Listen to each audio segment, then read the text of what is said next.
ಮಂಗಳೂರು ಅಂದ ತಕ್ಷಣ ನೆನಪಾಗೋದು ಅರಬ್ಬಿ ಸಮುದ್ರ ಮತ್ತು ಅಲ್ಲಿನ ರುಚಿಕರವಾದ ಮೀನು. ಆದ್ರೆ ಈ ಮೀನು ನಿಮ್ಮ ಮನೆಯ ಅಡುಗೆ ಮನೆ ತಲುಪೋದ್ರ ಹಿಂದೆ ಸಾವಿರಾರು ಮಹಿಳೆಯರ ಬೆವರಿನ ಕಥೆ ಇದೆ. ತಲೆ ಮೇಲೆ ಮೀನಿನ ಬುಟ್ಟಿ ಹೊತ್ತು ಮೈ ಮೇಲೆಲ್ಲ ಮೀನಿನ ವಾಸನೆಯನ್ನು ಅಂಟಿಸ್ಕೊಂಡು ಕಿರುನಗೆ ಬೀರುವಂತಹ ತಾಯಂದಿರು. ಇವರೇ ಮಂಗಳೂರು ಬಂದರಿನ ನಿಜವಾದ ಹೀರೋಗಳು. ವೀಕ್ಷಕರೇ, ಇವತ್ತು ಮಂಗಳೂರಿನಲ್ಲಿ ಮೀನನ್ನ ಮಾರುವಂತಹ ಮಹಿಳೆಯರ ಬದುಕಿನ ಕರಾಳ ಮತ್ತು ಕಠಿಣ ಜೀವನವನ್ನ ನೋಡ್ತಾ ಹೋಗೋಣ. ನೆಲ ಜಲ ಭಾಷೆಗಾಗಿ ಪ್ರಾಮಾಣಿಕ ಪತ್ರಿಕೋದ್ಯಮ. ನೀವು ನೋಡ್ತಾ ಇದ್ದೀರಾ ಫೋಕಸ್ ಟಿವಿ. ನಾನು ನಿಶ್ಚಿತ.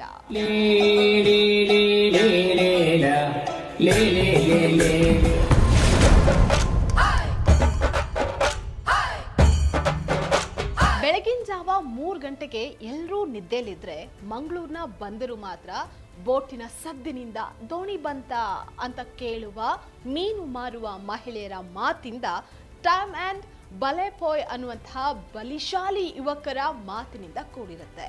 ನೂರಾರು ಮಹಿಳೆಯರು ಮಳೆ ಚಳಿಯನ್ನ ಲೆಕ್ಕಿಸದೆ ಬುಟ್ಟಿಗಳನ್ನ ಹಿಡಿದು ಬಂದರಿನತ್ತ ಹೆಜ್ಜೆ ಹಾಕ್ತಾರೆ. ಬೋಟ್ಗಳು ದಡ ಸೇರ್ತಾ ಇದ್ದಂತೆ ಇವರ ಬದುಕು ಆರಂಭ ಆಗುತ್ತೆ.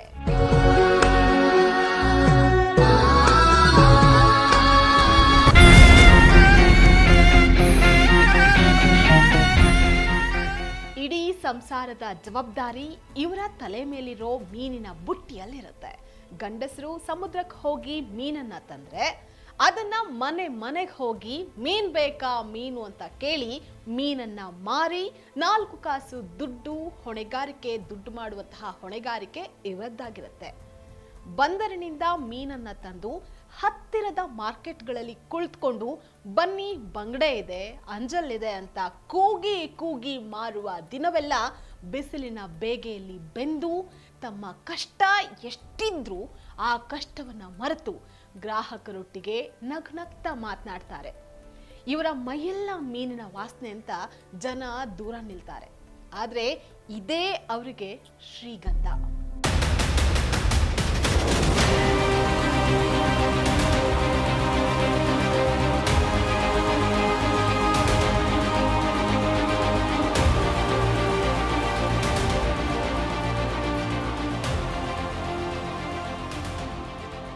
ದೋಣಿಗೆ ಹೋಗೋ ಗಂಡಸರ ಜೀವನ ಕೂಡ ಸುಲಭ ಅಲ್ಲ. ಒಮ್ಮೆ ಬೋಟ್ ಹತ್ತಿದ್ರೆ ವಾರ ತಿಂಗಳುಗಳ ಕಾಲ ಸಮುದ್ರವೇ ಇವರ ಭೂಮಿ, ಬೇಟೆ, ಇವ್ರಿಗೆ ಮನೆ. ಬೋಟೇ ಎಲ್ಲವೂ, ಬೋಟಲ್ಲೇ ಊಟ, ಬೋಟಲ್ಲೇ ವಾಸ. ತುಫಾನ್ ಇದ್ದಾಗ, ಮಳೆ ಜೋರಾದಾಗ ನಾವು ಮನೆ ತಲುಪ್ತೀವೋ ಇಲ್ವೋ ಅನ್ನುವಂತಹ ಭಯ ಎಲ್ಲ ಮೀನುಗಾರರಲ್ಲೂ ಇರುತ್ತೆ. ಹೀಗೆ ಬೋಟ್ ಮಗುಚಿ ಕಾಣೆಯಾದ ಮೀನುಗಾರರು ಅದೆಷ್ಟು.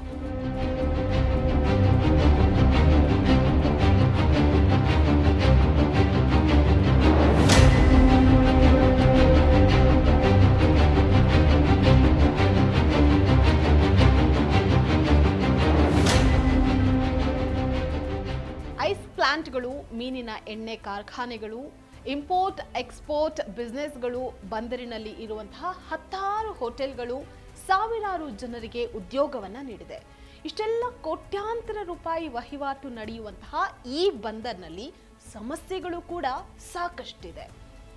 ಇನ್ನು ಈ ಬಂದರ್ನಲ್ಲಿ ಈ ಮಹಿಳೆಯರಿಗಾಗಿ ಒಂದು ಸರಿಯಾದ ಶೌಚಾಲಯ ಇಲ್ಲ. ದಿನವಿಡೀ ಕೊಳಕು ನೀರು, ಉಪ್ಪು ನೀರಿನಲ್ಲೇ ನಿಲ್ಲುವಂತಹ ಇವರಿಗೆ ಚರ್ಮದ ಕಾಯಿಲೆಗಳು ಸರ್ವೇ ಸಾಮಾನ್ಯ.